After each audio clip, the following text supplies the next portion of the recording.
Hello and welcome. It's a pleasure to have you here for the latest CyberCX Cyber Dialogue webinar. My name is Shannon Lane and I'm the Chief Marketing Officer here at CyberCX. I'll be your moderator. Thanks for taking the time to be with us. This webinar is the fifth in a series. We started this series with the intention of providing actionable advice for you to maintain an effective cybersecurity posture during the COVID-19 crisis.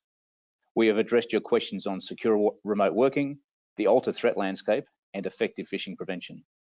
And whilst the purpose of these webinars remains consistent, we've begun to pivot our conversations to look beyond the crisis and to outline how we transition back to business as usual. Last time on the Cyber Dialogue series, we teamed up with ASA, Narelle Devine from Services Australia, and our very own Alastair MacGibbon to deliver a cyber dialogue focused on cyber leadership and a vision for leadership beyond and during the COVID-19 crisis. Today, we'll address the new normal of business and cybersecurity. The next Cyber Dialogue will investigate what a sovereign cyber capability will look like as we adjust to changes in global trade networks. More on that a little bit later. Today, again, we have close to 200 registrants for this particular webinar, so thank you for continuing to send through your high quality and very challenging questions. So what will the new normal look like? It's an interesting question. And at the macro level, certain sectors have clearly been disproportionately impacted, some detrimentally and others beneficially. Airlines, tourism, higher education, hospitality, and retail have all been hit particularly hard. And it is fair to say that many companies in these sectors will not reopen their doors. At the same time, we are seeing other sectors such as healthcare, technology, and the supermarkets all benefit immensely from our enforced isolation. Government has also needed to step in. The question can evolve, have we seen the permanent return of big or bigger government? Other sectors such as transport and distribution are experiencing both ups and downs, so it's really hard to predict what normal will look like for these companies in these sectors. In reality, the impacts of the global pandemic may not also be fully illuminated. Indeed, we are seeing now only the very first order of impacts, and a second wave of subsequent impacts will almost certainly follow as supply chains change. How systemic these particular impacts are is anybody's guess. Anecdotally, insights and common sense could also lead us to a variety of conclusions. A small business is viewed as being at most susceptible, but a friend of mine who owns a deli has seen his business accelerate dramatically. But the business is fundamentally different. More home delivery, reduced access to global premium products, stronger domestic suppliers stepping in to fill the breach, a more than doubling of his bank pay wave transaction charges as customers abandon cash. He's also spoken about better interactions with staff and customers as a result of the pandemic. Changes have certainly arrived, and some of these changes will be fleeting, whereas others will be more long-term and a lot will be permanent. What hasn't changed is the level of cyber threat, the ongoing rapid evolution of these threats, and the need to remain vigilant in maintaining a secure online environment, irrespective of whether your sector or company is under pressure through a contraction or acceleration. CyberCX is here to listen as we emerge into the new way of operating our economy and individual businesses. As you're experiencing cyber challenges, please make these known to us. We can then work to develop solutions to assist.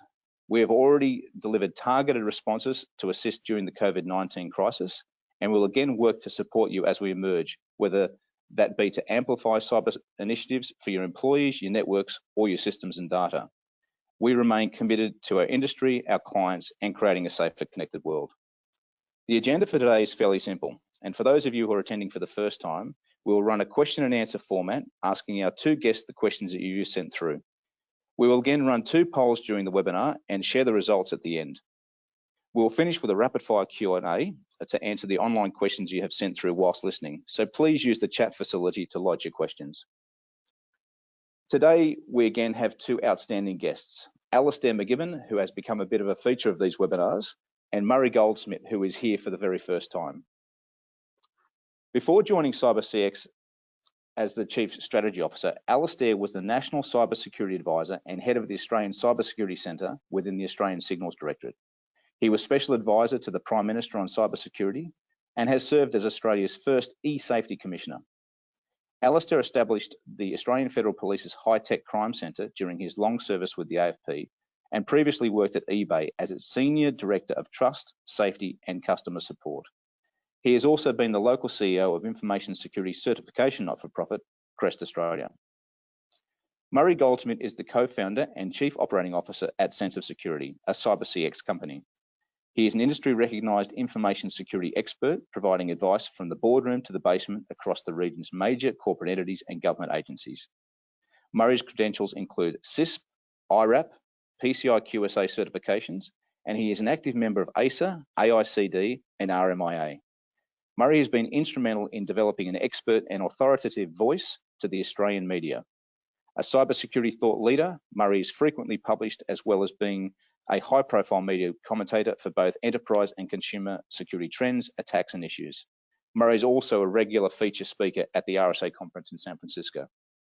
So we might kick off with the first question and introduce you, Alastair. The first question is partly comment and partly question. Sadly, some businesses won't survive COVID-19. However, some organisations seem to have the ability to identify opportunities and pivot their business. What differentiates those businesses that battle to survive, those that maintain performances, and those that thrive? Yeah, thanks, Murray, and g'day everyone. Thanks for joining today. Friend of mine, firstly in your introduction, you talked about businesses that will disappear and businesses that are thriving. A friend of mine and I were chatting at the start of this crisis, and she said that in her view, in many respects, businesses that were already kind of disrupted and dying, there will be an acceleration of those. Whereas others, of course, that were already on a journey towards either disrupting an industry or had changed their business practices significantly and probably benefit from it. And I think that's what we're seeing playing out. I mean, some industries, of course, are just affected more broadly. I think from a cybersecurity point of view, the ones that are going to be better off, and so I'll answer it through a cybersecurity prism. I think the ones that are going to be better off are the ones that understand what it is that matter most to them. Some of them are going to accelerate programs. We were talking to Nirel Devine last week, as you said, 2 weeks ago, and there's evidence that there are organisations that are actually advancing some of their cybersecurity programs. Others will take advantage of the fact that there is a crisis to throw out some legacy systems or legacy programs or ways of working that were just no good. We all knew they were no good. They were somewhere on a list of things to kill off, and we just hadn't done it. The acceleration to remote working means that we've broken a lot of the rules that people said couldn't be broken, and proven that we can work. So I guess really, in summary, Shannon, my observation is that organisations that are willing to actually to use this as an opportunity to change the way they do their cybersecurity business will be the ones that benefit from a cybersecurity point of view. Those that are adhering to their legacy ways of doing business are going to have trouble. It's the same as the broader economy. Murray probably has a view. Murray's always a much more prepared person than I am. So Murray, I'd probably throw to you to see what your views are. Thanks, Almac. Look, I'd look at it from an operational perspective on what some of these organisations that we see in the market are actually doing. Those that are thriving, in our opinion, are those that have had resilience preparedness already baked into their DNA. Those are organisations who today are not spending precious cycles trying to re-engineer or recalibrate their business, but they've just pivoted and been able to change their business to adapt to new market conditions.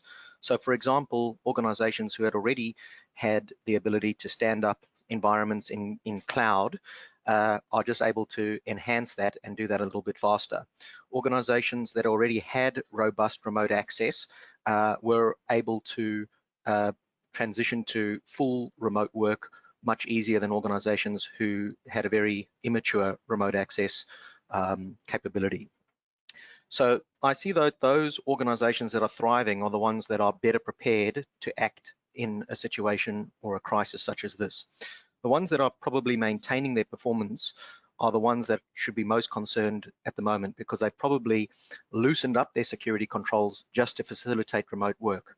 For example, maybe they've removed multi-factor authentication because it's an impediment to getting people online. So they've wound back that control to get more people online in a faster way. And I think that that would be a major concern, because attackers are looking for the weakest link, and they'll be looking for organizations with misconfigurations, insecure configurations, lack of cybersecurity hygiene, poor authentication deployments and things like that. And those are the ones who are probably going to be compromised while they're just trying to maintain their performance. Okay, thanks Murray, and thanks Alastair.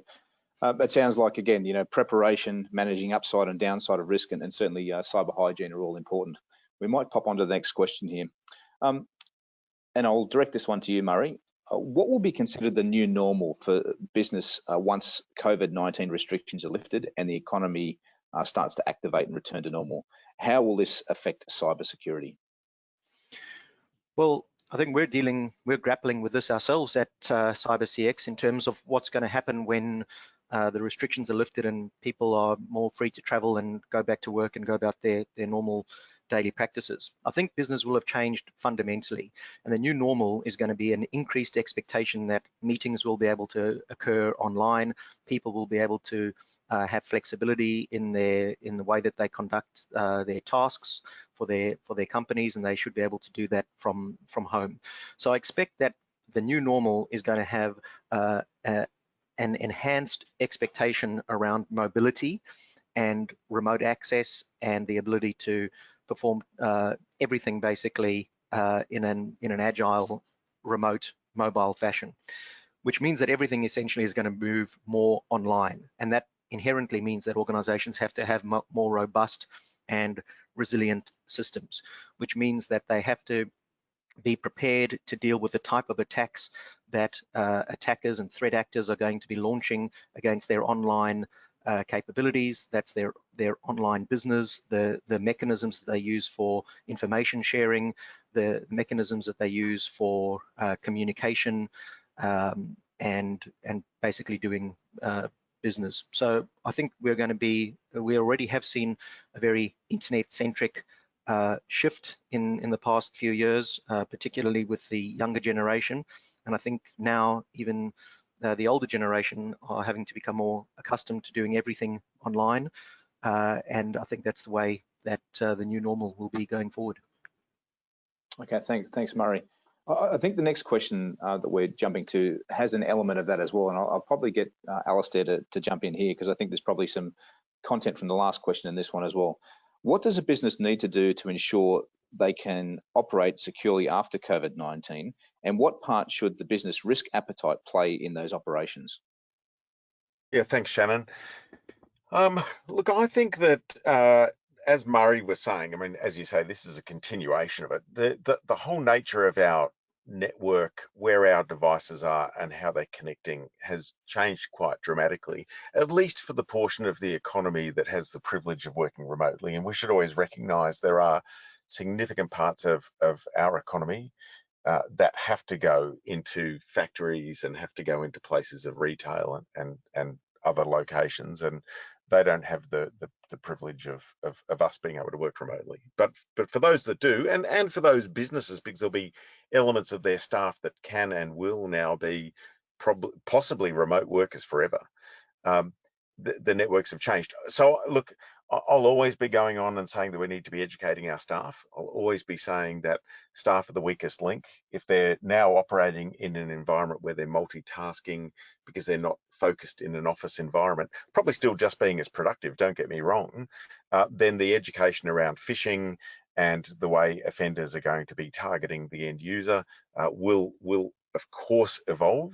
The fact that our laptops, printers, and other devices are increasingly outside of the office environment means that the security of the physical nature of those devices has to come into play. How those devices are connecting to the internet and then into our networks are also a consideration for organizations.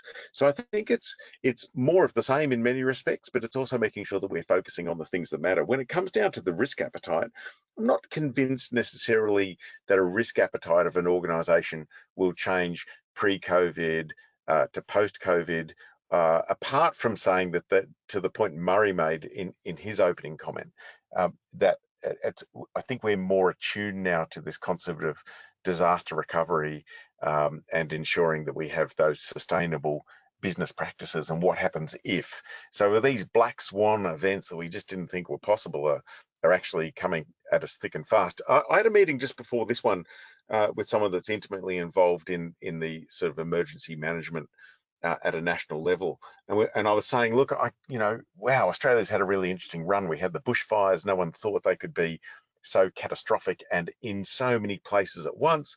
Then we followed it really quickly with COVID.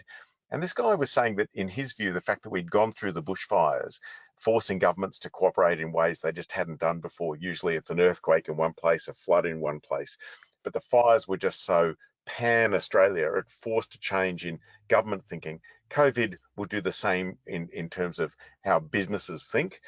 So on the risk appetite side, I just think they'll be more prepared for these events that we just didn't think were possible, which has to then play into our security posture. Okay, fantastic. Elmac, I think that I think you've hit the nail on the head there in terms of that risk appetite doesn't really change. The organization has a risk appetite in order to be able to conduct their business and take their products and services out to market. What the organization does have to recognize is that the threat landscape is changing, and therefore they need to change their approach and their controls that they put in place to operate within their risk appetite. In particular, I think the one lesson that this whole pandemic has brought to bear is that we need to have security baked into everything that we do. If your remote access method was secure in the first place, didn't require an organization to change anything to enable, work from home at a large scale. And if you think about the organizations that are rapidly deploying things in cloud is essentially a configuration-centric technology and configuration-centric platform. Everything is configured by a setting, and ultimately everything comes down to code. So I think that fundamentally we should be focusing on that shift left philosophy, which means that you bring security earlier to the origin of the problem and the solution that you're developing to solve that problem. If you can bake security into everything that you do, the result will always be more secure, and that will put organizations in a far better position to operate in any situation that they find themselves in. And those are, as I said before, those are the organizations that are ultimately thriving at this point. Yeah, and in the interest of making Shannon's job tougher, which I try to do every one week. of these, I'll just riff off what you're saying. I'm going to focus back again on that sort of black swan or the unimaginable occurring. In cybersecurity, I think it's often been relegated to sort of a list of things that could happen. And frankly, in many respects, we all know the way risk gets, the risk register gets run in organizations and what the mitigations are, and kind of something that's red or amber suddenly becomes bright green based on a single mitigation. And it's like, wow, that was pretty easy to fix. We all know that the reality of cybersecurity has been that in many respects, people have thought that we've been crying wolf for a long time. What if someone came in and disabled all of our systems? Well, we see time and time again ransomware coming in and doing that to an organization. What if someone stole all the information or potentially corrupted that information, that concept of the integrity of our data? And people have said, yeah, but it's not really going to happen, is it? The reality is, I think we can now have some pretty good discussions with the Audit and Risk Committee, with boards, saying, look, no one would have said we'd have hundreds of fires burning out of control across the country. We'd only ever seen a few before. No one ever thought that we would shut down nearly every single mode of transport and business and we'd find our homes for. Hey, we've just done that. So now let's talk about that cybersecurity issue that we all know is quite possible, sometimes even likely and probably inevitable inside an organization, and say, how are we going to be dealing with it? I think as a community, the cybersecurity community should be quite empowered at this time, because we are seeing those big headlines of problems, and we've always seen them, but now we can say, and you know what, just like you thought this would never happen before, this could happen to you as well. And I think it's a great opportunity for us to actually become a much more resilient society, to actually achieve what we know can be done. To your point, Murray, by good controls inside cloud, by good planning early on as we're building systems rather than doing it post-fact, all the things we know, all the mantra we've heard before, we can actually apply and make a much more secure and robust society. Thanks, Shannon. Thanks, Alastair and Murray. So just to sort of take another question on there, do you think with all these experiences in recent times, we're getting better at identifying and treating black swan events? Is the experience driving better behaviour? I'm going to start. A mate of mine who used to run Emergency Management Australia said a crisis is called a crisis because it doesn't follow a plan. So I don't know, the concept of, I love the concept of black swan planning and working out the what ifs. The reality is there's always going to be things that are outside our normal way of thinking. I think it's really about, it's essentially like risk management. We can identify what we think the risks are. We can look to put mitigations in place. We can look and say, but what if, and go much more extreme. But by the nature of black swan events, they are black swan events. So I think our job is to try to work out as many really extreme examples as we can and put in place sometimes quite common sense basic things. I think, like Murray was saying, the controls and the DevSecOps and things like that, but ultimately there are still going to be crises, right? We know that, and there are still going to be ones that you think, wow, I just couldn't have picked that. Our job, the job of anyone that provides cybersecurity services, as I always say, is not really cybersecurity, it's cyber risk mitigation. It's reducing the likelihood of things, and sometimes the most basic thing put at the start can actually stop something quite catastrophic at the end. I'm not sure if that answers your question, but I don't think we'll ever get to the state of eliminating it, but I think we can go a long way to reducing a lot of these vectors. Fantastic, thanks, Alastair. Murray, I might move on and go to the next question. If my business is now increasingly relying on online platforms to conduct business and deliver services, where should we focus our attention to safeguard future operations? Thanks, Shannon. Well, I think that this plays directly into what Elmac just mentioned, cyber risk mitigation. If you think about the CIA triad, the cybersecurity triad, confidentiality, integrity, and availability, this is the availability response that we need to have. If your business is increasingly relying on online platforms, it means that that online platform and the whole ecosystem that surrounds it needs to be available in order to conduct business. Now, one of the biggest misnomers in our industry about availability is that people think you can just throw more bandwidth and more CPUs and more disk space at something to resolve an availability problem. But that's not really the case. Problems are not solved like this because things exist in ecosystems, and many problems in ecosystems can manifest actually at very low bandwidth.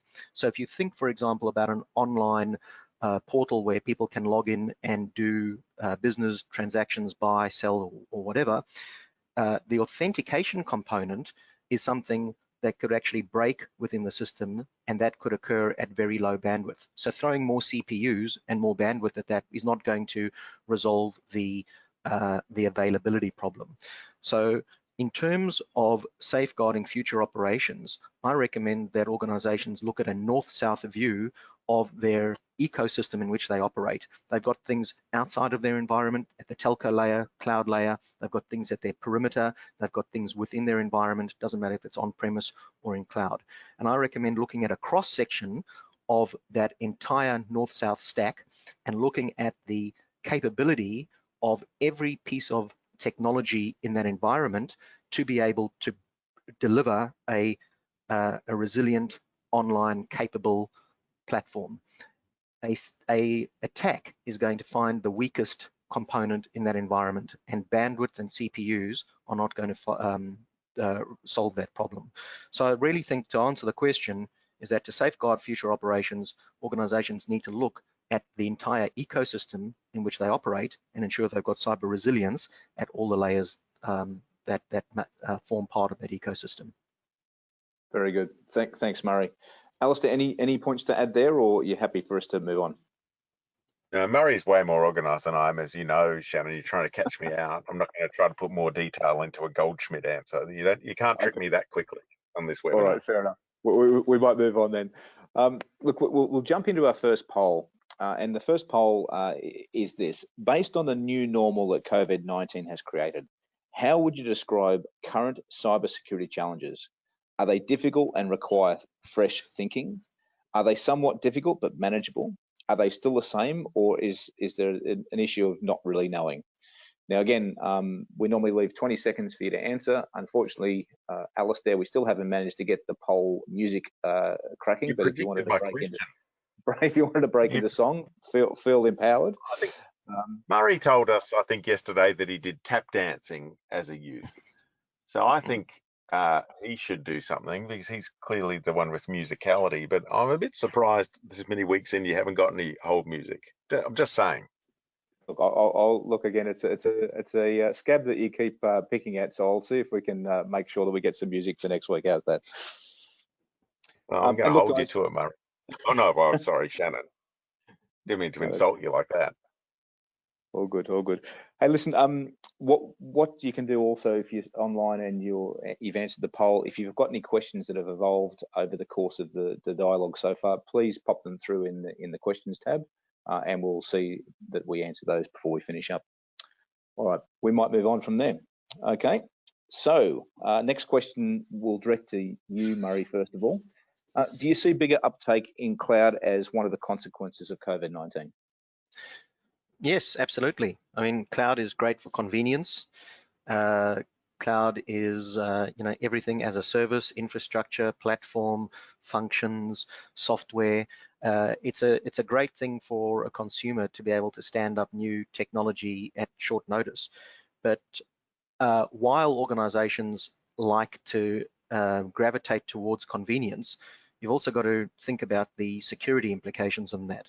And unfortunately, the reality is that the default configurations on anything that you use for convenience is never really oriented towards security. So when you're standing up any new technology in any cloud platform, the security configurations need to be very carefully considered. For example, many clouds today still don't have multi-factor authentication set as a default for the ability to log in. And most clouds, in fact, all of them, permit outbound access as a default setting. They restrict inbound access, but permit outbound access. Now, we all know that outbound access is the vector for data loss and data breaches. So just, the virtue of taking up cloud for convenience is great, but it doesn't necessarily mean that you've got a secure deployment. So I'd say you've got to focus on that shift left philosophy. Bring your security back to the origin and bake security in from the beginning to have confidence about the cloud platforms that you're rolling out. Okay, thank you. Okay, would you concur with that, Almac? I think you pointed out.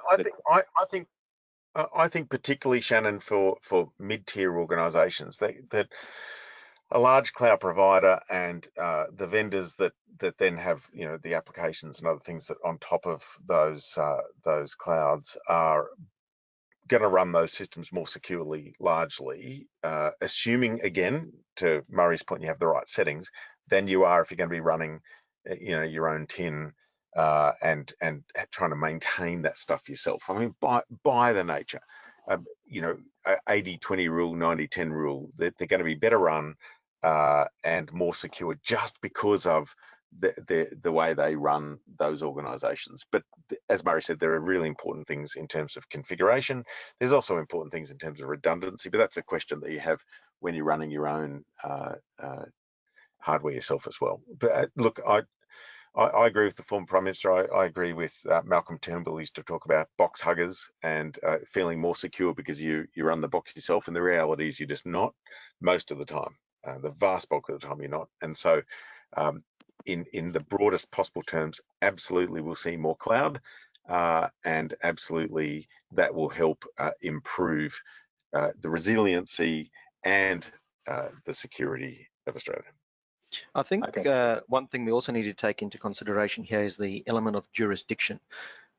In cloud, it's very difficult to know specifically where your data is unless the cloud platform has got an option to restrict the jurisdiction. In Australia, we've got some strict provisions, particularly around hosting of government data or information about citizens of the Commonwealth, that we want those to be restricted in Australia. And when people are deploying things at scale in a hurry, just in terms of response to a pandemic, it's I guess there's a higher likelihood that data could be scattered about in different locations, perhaps not aware necessarily of the jurisdiction, and that's going to bring some problems down the track when we're trying to,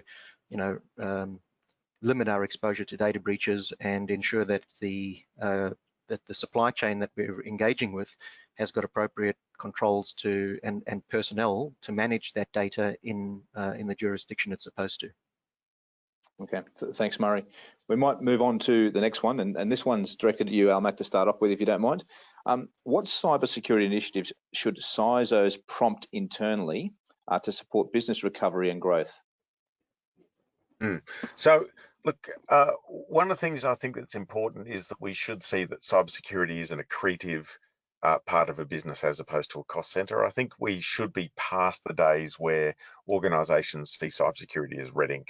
And instead see it as part of, brand reputation. If you're a consumer-facing organization, having cybersecurity right, protecting people's data, protecting the operations of that organization is positive. I'll use the banks as my example. Back in the high-tech crime center days of the early 2000s, their view towards cybersecurity, clearly it was a less significant issue back then, but they saw it as red ink. Now they see it as an accretive sales, marketing, brand issue as much as it is a function of a security apparatus. So one, I'm going to say to you that we need to start thinking of cybersecurity as a revenue accreting thing, and I'll give you some non-bank examples. If you're smarter at how you allow your staff to log in, you reduce the friction of it, but you make it more secure. That's a good thing. Whatever rights and privileges there are and access is as seamless as they can be, and yet more secure. That helps with efficiency of operations. So there are ways to actually make money by doing cybersecurity right. I'm going to go back to my first answer to you though and say that so much of this is about actually taking advantage to accelerate certain programs and to kill others. We need to kill a lot of legacy hardware and software in organizations. We know that that most of the supposedly sophisticated attacks carried out against government and the private sector are actually using known vulnerabilities and known problems in systems, and how we get rid of those. They're costly to maintain and they are vulnerable for organizations. So I think that's a really important thing. Also, of course, the CISO or security operative within an organization helping facilitate the changes to the business that we're seeing. So rather than saying, no, it can't be done, working out how it can be done. I mean, it's a bit like you'd hope corporate lawyers could start working out how to facilitate things rather than just telling you something, the lucky 8 ball says, no, you can't be engaged in this activity. Instead, hey, yes, engage in this activity, but this is the more, in the case of the lawyers, the best, least risky way of doing it from a legal perspective. Cybersecurity should say, yes, look, work from home, of course, and here's how we're going to do it for you. Here's how we're going to lock down those things. So I'm suspecting they're the best ways that a CISO can. Murray, I'll look to you. You've always got a much more detailed and technical answer. Have you got anything on this one? Just to upset Shannon too, that we break the order.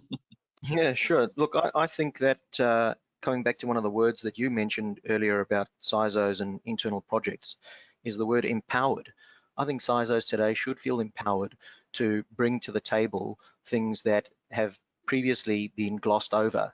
As you said, nothing's really new, particularly about the types of security attacks. We know the techniques that attackers use. They look for vulnerable software, they look for misconfigurations, they do phishing attacks and all things like that. There's nothing new about the vectors. I think one of the areas that organizations are going to recognize today where they really need to put some focus is supply chain. This virus has shown us how fragile our economy is. A small virus can have a huge implication on meat production. It can have a huge implication on transport, logistics, restaurants. Every single part of our economy is hit in some way, which shows us how fragile the whole network is that we operate in. And if you think back to the things that you mentioned before, that organizations said, oh, well, this is an event that is unlikely to occur.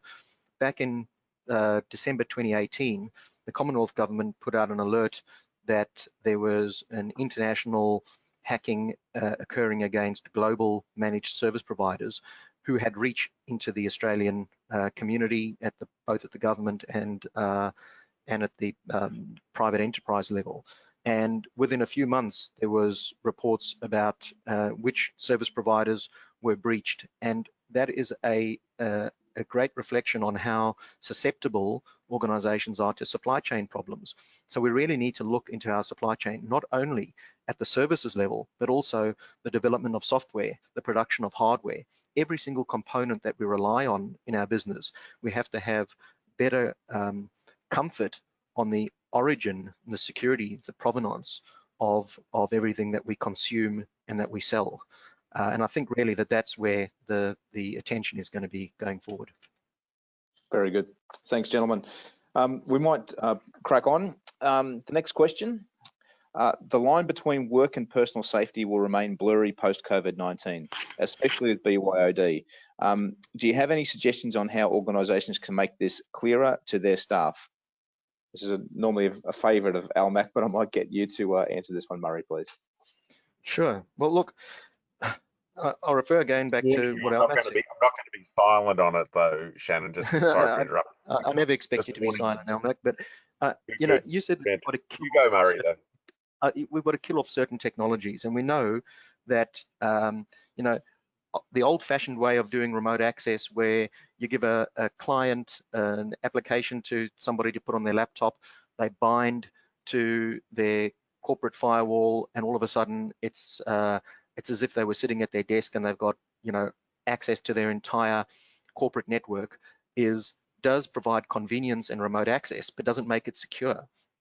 We know that we have to move more towards a zero-touch philosophy, where remote access is provisioned on a role-based access control philosophy, where the user only has access to the components in the infrastructure and the network that they really need to conduct their work.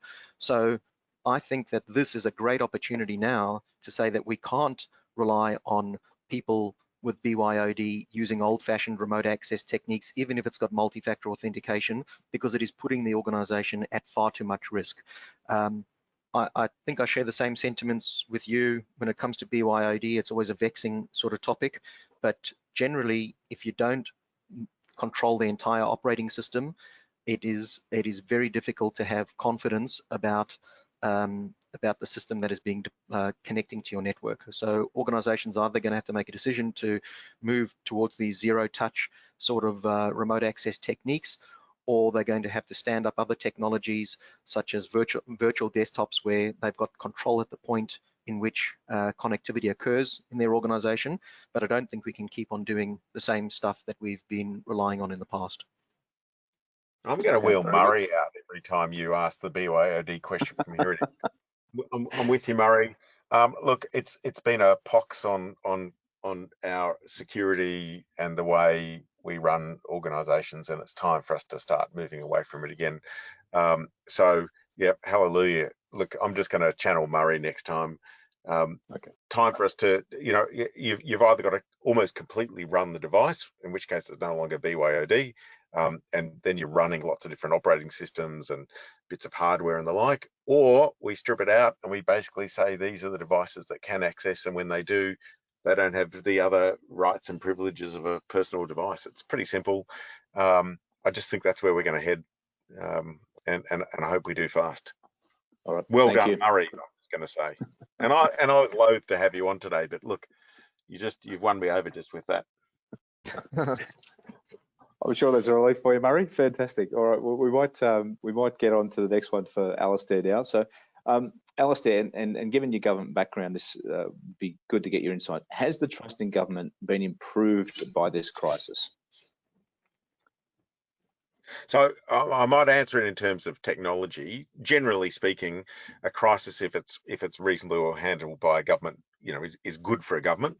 Not that anyone really wants a crisis when they're in government. I'm going to talk about the technology aspect, and maybe, I mean, are you asking here about things like the COVID Safe app? Is that sort of the angle of the question, do you think, Shannon? Because I'll answer it in those terms. Look, I can't be sure, but that's a great place to start. So if you can answer it in that context, that would be great. Yeah, well, look, I've publicly come out and supported the notion of an app. In fact, I've gone further and said that I think we need to use more telecommunications data to pinpoint where people have been for the purposes of helping protect the community. And I know it's not always the most popular line to take. Generally speaking, the Australian public's view of the way the Australian government delivers technology is poor. You know, we see things like the census. One of my classic examples, August 2016. I was clearly intimately involved with the fallout of that matter. Not the greatest shining moment of the government's ability to deliver a website. There was a lot of public distrust about the collection of data at the time. It wasn't well handled. Anyone that wants a bit of light bedtime reading, have a look at my published report that was tabled in Parliament on that one, which basically said the public didn't trust us, and yet technology, internet technologies are the #1 way in which Australians engage with government. So you have this really vexed thing. You'll do your passport application, you'll do your tax, you'll get welfare and services via the web, but you don't trust the government in how it delivers those services. Having a look at the cycle of the public reaction around the COVID Safe app, one, I'm actually pleasantly surprised by how many people have downloaded it. While I was a supporter of the concept, as you'd expect me to be, as a clearly a pretty pro-government guy, I've been pleasantly surprised by how many Australians have downloaded it. I'm seeing the criticism of it sort of cycle. At first, it was the whole. Frankly, it was an initial thing about the source code and who's going to have access to it, and I think that kind of changed. I'm noticing now an uptick in the anti AWS as a platform thing, which I'd actually say I think is unfair criticism of the government. AWS provider, a certified, protected, government certified platform where data can stay inside Australia. I think the use of what I'd call a red herring by some people in relation to the US being able to use the Patriot Act to get access to it. It's like, well, why would you? I mean, the type of data that's on there is just not worthwhile, but it's a red herring put out by people. So generally, I'd say to you that I think people have been quite pleasantly surprised by how the DTA, the Digital Transformation Agency, have rolled this out.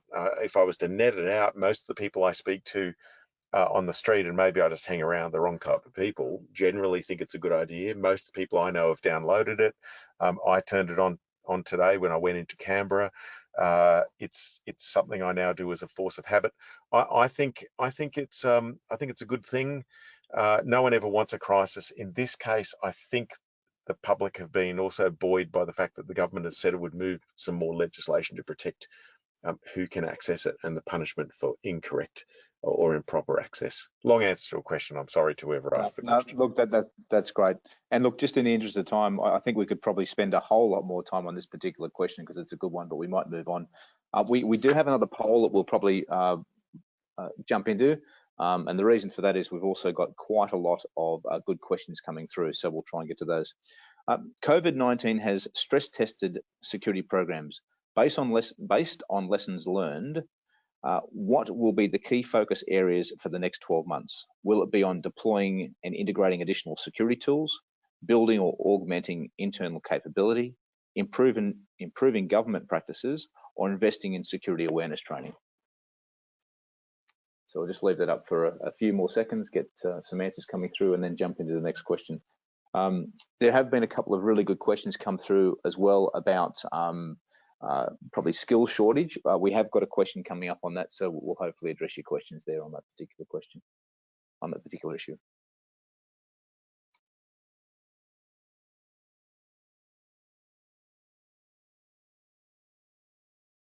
Okay, we'll move on from there. Okay, so the next question. Organisations may not have the working capital they once had prior to COVID-19 to maintain their cyber initiatives and roadmaps. How do you see investment shifting in the cybersecurity realm? And we might get Murray to lead away on that one. Sure. Well, I think that's a great question, whoever posed that. I think that education is a great area where budgets really need to shift towards. Historically, organizations have bought every single gadget they can think of in the world, every bit of hardware and software, and it doesn't necessarily make them more secure because they're still susceptible to human error. So I think that the lesson that we've learned out of this is that an entire workforce actually needs to become more cyber literate. And there's quite a few ways that organizations can achieve this. So we know, for example, that still today, the favorite technique of the attacker is to use phishing to gain access as the foothold into an organization from which they can then leverage their attack. So it's quite obvious. If you want to protect your business, make sure that your people are more resilient and less susceptible to phishing attacks. I mean, that's pretty basic. Having the board of your organization in tune with the way that things are moving in the market today and how the cyber threat landscape is changing will help those people make better informed decisions around how they manage risk within their business. So I think that education is a great place to really make sure that everybody across the business is more cyber literate. They've got to understand the terminology, they've got to understand the technology, they've got to understand the vectors, they've got to understand the responses that we have. And if we're all more in tune on that, I think that we will operate in a far safer environment going forward. Okay, very good. Alastair, any comment on that? I guess sort of struggling businesses that are stretched in terms of their funding and their capital envelope will try and cut investment wherever possible. Do you see this applying to cyber as well, or do you think it's an area where people just can't afford to cut on? Look, it is a great, just want to echo Murray's accolades to whoever asked the question. It's a fascinating one. I guess we're going to see how it plays out. I think organisations are clearly, whether they're public sector or private sector, their budgets are going to be squeezed. It's a no-brainer, right? If the economy is slowing down, even if your business is doing well, you're going to be expected to do more with less. And so that concept of efficiency is going to come to play. The concept of reducing staff overheads is going to come into play. I think what it means is when an organisation in the past may have built its own cybersecurity capacity, if it was big enough to build its own cybersecurity capacity in the past and run its own SOC and do all those other things, the things that we would say you should be doing if you're a large enough organisation with enough things to protect, then those are the things big organisations did. I suspect what they're going to now be doing is going to the market for that. They're going to buy outcomes as opposed to inputs. And so I think it's going to become more of a value discussion. Yes, I could do it, but I'm not willing to spend the X number of headcount and the Y number of millions. Instead, I might want, Y minus something millions to give me an outcome. And that's the way I think we're going to see the market move. We've seen organisations get rid of, when I first started work, the organisation I was in ran its own canteen. And then it stopped because it realised cafes served better coffee and better food down the road, and frankly, it was cheaper.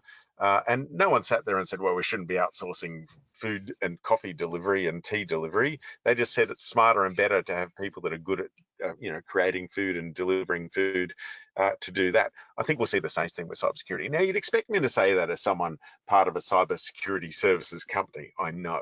But if I was sitting at the consuming end of that, as I was in my last role, I'd be saying, look, I can't get the headcount anymore. My organisation won't give me the heads that, my budget submission for getting more heads and more OPEX just isn't going to work. So how do I get the same outcome? Because to answer the last part of your question, I think for a while, people might think cybersecurity can just be one of those things we start fudging around at the edge, but there's an awful lot of regulation out there, and there's going to be more to come. There's more legislation that says you've got to disclose when there's an issue, and I think there's going to be more of that. I think the public, governments, our customers expect us to be able to do cybersecurity better. They're certainly not expecting us to do less of it. So the question is going to be, how do I deliver those cyber security or cyber resilience outcomes? How do I minimize and mitigate risk as best I can on the budget that I've got? So I suspect the overall budgets might shrink, but the pressure for outcomes will remain, Shannon, and that means we change the business model of how we service cyber security delivery. Very good. Thanks, gentlemen. Look, we're moving on to our last formal question that's arrived prior to the webinar, and then we've got a whole heap of others that have sort of flowed in. So this one again for you, Almac, to lead away. There's a lot of discussion about labour gap and opportunities within the cybersecurity space, but that doesn't seem to be the reality in the labour market. What and where can one get career opportunities within this space? Yep. Look, it's fantastic, isn't it? So you see report after report saying there aren't enough cybersecurity professionals, and you hear time and time again people with cybersecurity qualifications can't get jobs. That's because organizations are constantly asking for someone with 10 years experience and a dozen certifications. The day of organizations building people from the ground up seems to have dried up. I suspect this environment, this disrupted environment, will actually bring us back to that concept of cadetships, of vocational skills, of accepting the fact that we can actually hire someone cheaper who doesn't have that 10 years experience, and that's what I'm going to do, and I'm going to develop them and create that loyalty. So at CyberCX, of course, and again, you'd expect me to say this, we're committed to growing the broader ecosystem of cybersecurity. Murray's already mentioned training. We will train organizations in those skill sets, boardroom to basement, as Murray would say.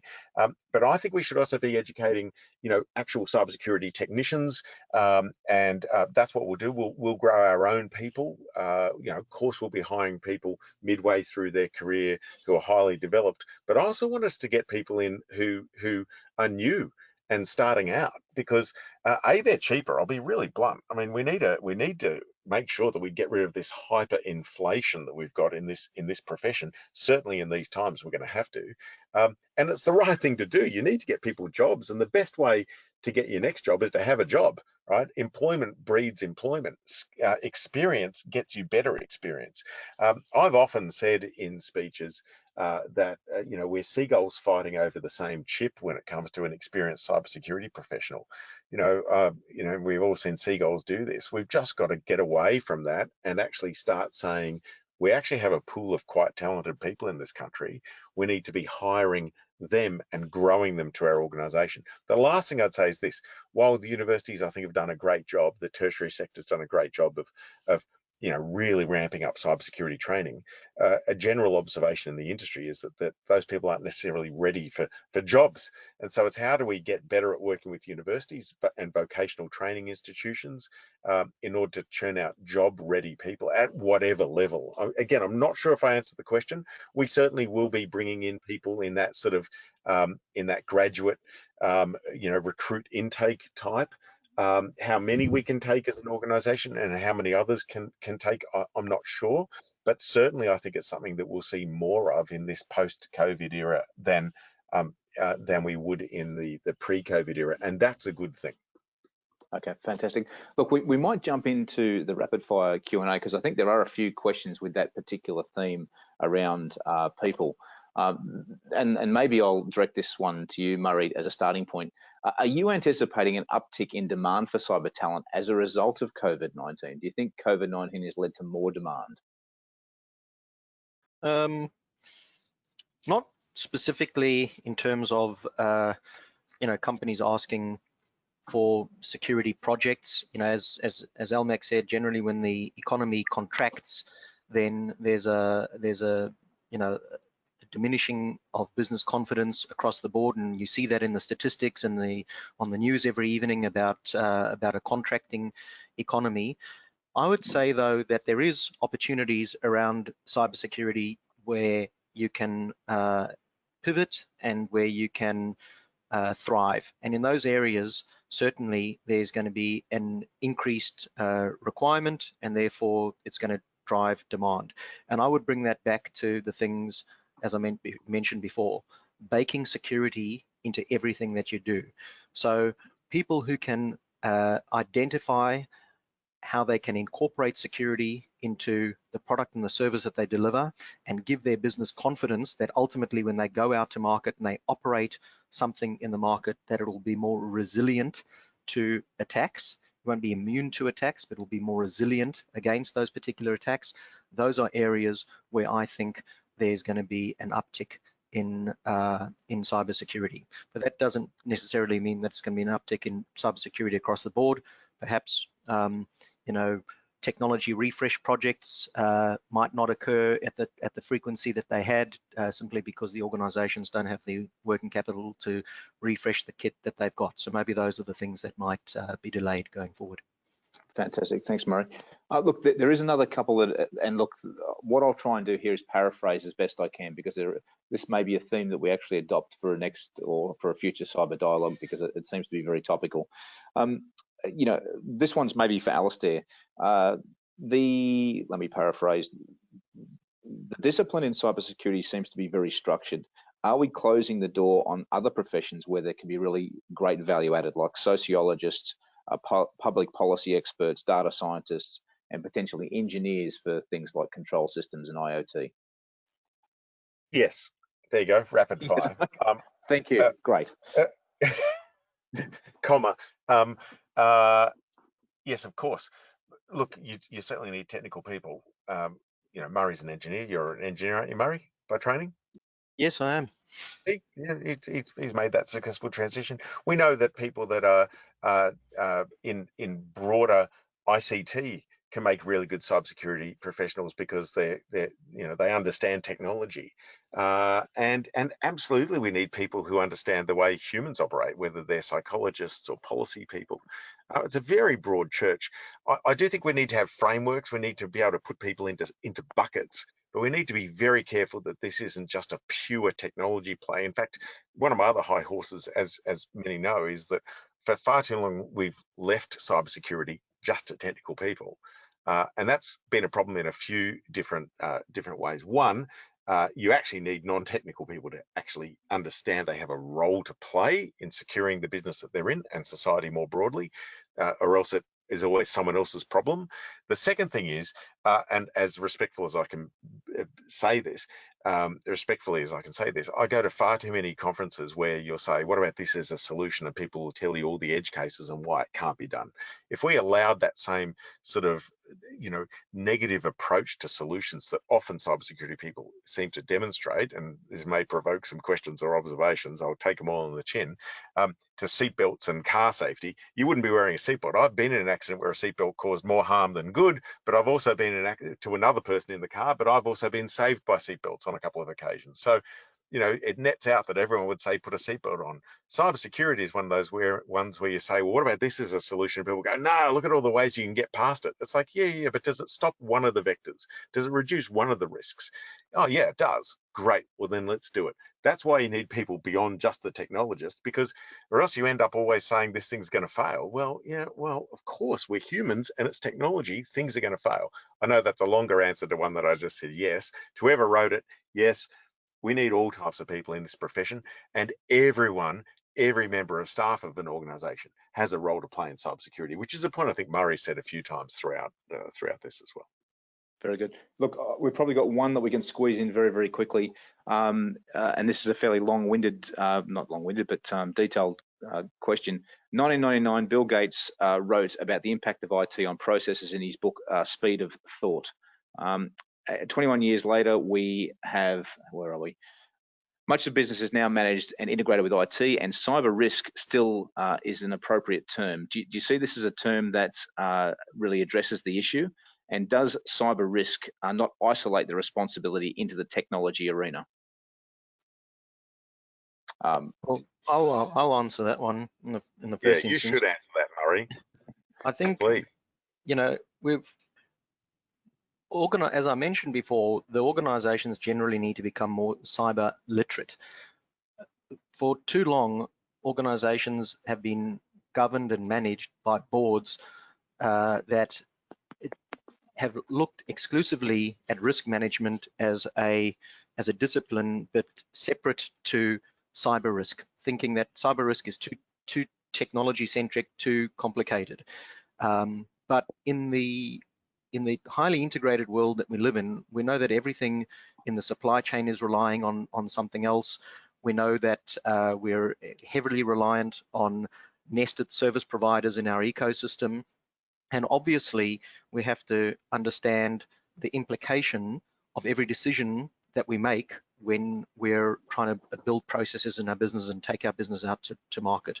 So I think certainly that cyber risk needs to be far more prominent in the thought leadership within business, and people need to be far more cyber literate to understand what decisions that they make in their business is going to have an implication on the overall health and productivity, profitability, capability of their business going forward. And it's not only in the commercial sector, that goes in the government sector as well. Thanks, Murray. Awesome. Look, I'm going to try and do a really quick wrap up here, everybody. Thank you, Murray and Alastair. Another cracking session. I just want to give you the results of the poll. New normal.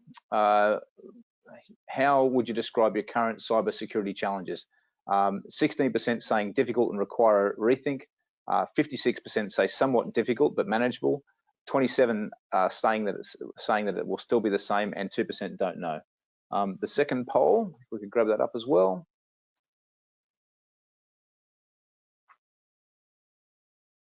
What will be the key focus here in the next 12 months?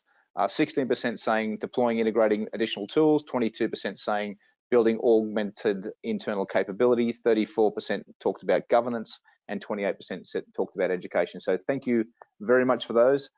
In terms of a super quick wrap up, again, I'd like to thank Alastair and Murray for a great job. We will be running another webinar on the 28th of May focused on cyber sovereignty, and that should be a cracking session. We'll have Alastair MacGibbon and Phil Koenig, who's our CISO at CyberCX. And look, please do help us out by completing the poll at the end of this session, because by completing the poll, we're able to write and deliver better Q&A webinars and make sure that we're being responsive to your requirements. So please fill out that survey. That will help us out. And thanks again for your time and attention today. It's been a cracking webinar, and I'd like to thank you very much.